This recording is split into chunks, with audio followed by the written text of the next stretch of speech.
Lura fl-istudio mal-ħabib tagħna Matteus Grasso illi ma narak kif inti. Tajjeb ħafna, grazzi għall-istedina dejjem. Xejn, il-pjaċir kollu tiegħi u naf li t-telespettaturi għajftu id-nejhom għal dak li ħaniedu. Mhux hekk għax illum l-ewwel ta' Diċembru Stef. U mela, U ħafna jaħsbu illi issa bħal speċi tagħmel għażla f'ħajtek. Jew taqbad it-triq it-tajba ħansejħula hekk jew terħila. Is-sabiħ dejjem huwa x'imkien fin-nofs. Kemm hu sabiħ illi tiltaqa' ma' dak li jkun għaddejna minn dawk is-sentej fej ma ltqajna kważi ma' ħadd. Mela dis-sena kemm hu tajb li ngħidu grazzi u napprezzaw li nistgħu niltaqgħu man-nies. Dik number one, il-gratitudni. Gratitudni, naqbel miegħek. In-number two, da żmien hawn ħafna min japprezza il-ġid li għamel l-exercise u ħanejdlek għal-fejsif.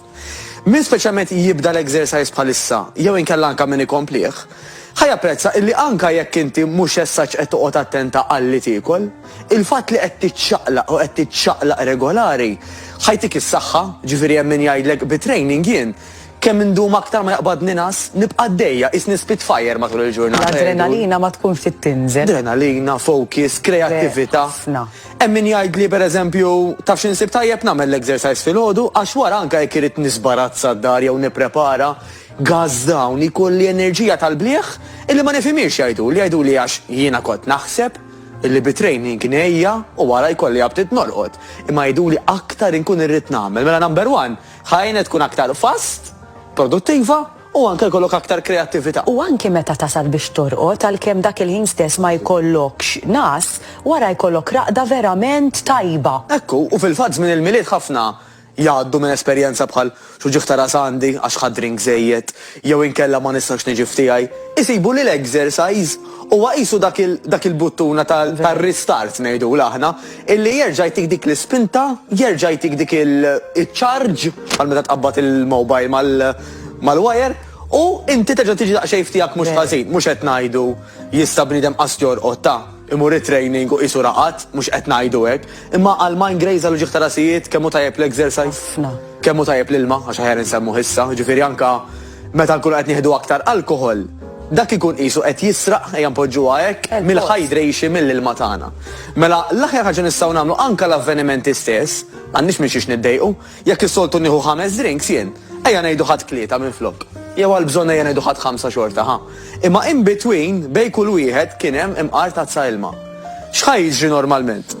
Anke jekk tipprova tieħu l-5 drinks li huma, għax kien hemm l-ilma fin-nofs intlejt aktar malajr, mela qasandi btejta kif jien mimlija. Imma l-ikbar skop huwa illi dak l-ilma li qed jisirqilna l-alkohol qed nerġgħu noħduh lura b'dik it-tazza ilma stilja u sparkling illi qegħdin nieħdu in between. Mela l-ilma ħajkun ta' benefiċċju kbir dan iż-żmien. Naħseb min qed jarana qed jistennini ngħid, Stef, nevitaw li kelħiqa u l-ħelu għax dak iħaxxen. Fil-verità taf xi jsibu Stef.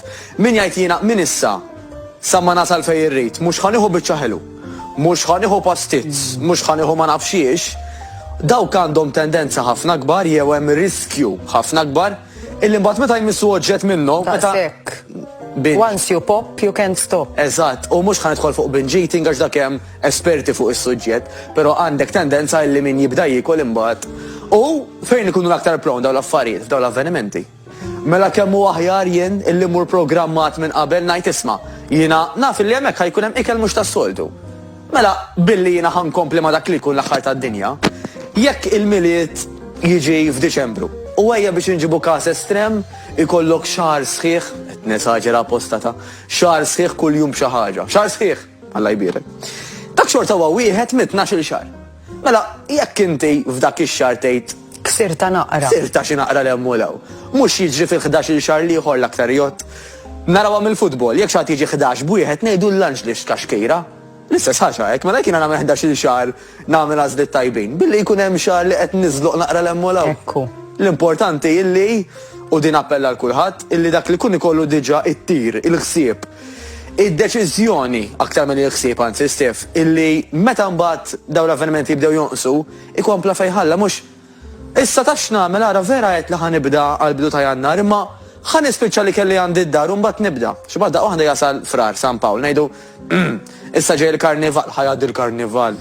U issa 40 jum oħra li Easter, fa nibda wara l-Easter. Bat il-Mother's Day, il-Father's Day. Mux għajkum bat jasal il-miliet li ġej, neġaw najdlek Happy Christmas. Bat jasal il-sajf, nidħol fil-bikini. Ekku, ġifiri, min għandu anka skopijiet ta' dera, kemmu tajjeb illi jifem illi l-exercise mux ċumbum, ikun hemm min kont qed tgħidilkom anke qabel ma bdejna l-programm, ikun hemm min jgħid li jisma' jiena s-sena d-dieħla beħsieb din nibda xi ħaġa bis-serjetà. U jiena għax il-sini ma tantx joqgħod lura Stef, ngħidilhom għalfejn mhux dis-sena. Jgħidu li għax is-sena d-dieħla ħadd iżżewweġ it-tifla. U jiena ngħid imma stenna naqra. Daw qed jaħsbu illi naqra exercise l-emmulaw u ħaniġi qisu fl-aqwa shape tiegħi hekk fi żmien ġimgħatej, il-proċess jieħu żmien. Kif telgħu bil-mod, anzi, ejja ngħiduha kif inhi, ħajjitilgħu ħafna iktar malajr. Għax ta' semmejna li kell tal-miliet, da taf inti. Jekk ħadd naqra ħelu, jekk ħadd xi naqra ma semmix ditti, imma daw itellgħu malajr. Ħafna. U biex taħraqhom mhux li tajt orrajt mela domt 5 minuti biex nikola mela ħnamel 5 minuti training. U inti il-mentalità mhux trid titlef il-pis biex tidħol fil-libsa fġieħ il-bambin. Ma titlef il-pis għax taf illi Alla jara l-saħħtek. Dik waħda Stef, jiena nħobb inżid biċċa miegħek huwa skont. Ġifieri da jista' jkun pereżempju persuna A tajt jiena aktar importanti għalija nidħol fil-libsa. Persuna B tgħidlek jiena għajjejt nieħu mediċini, għajjejt ma nistax norqod billej.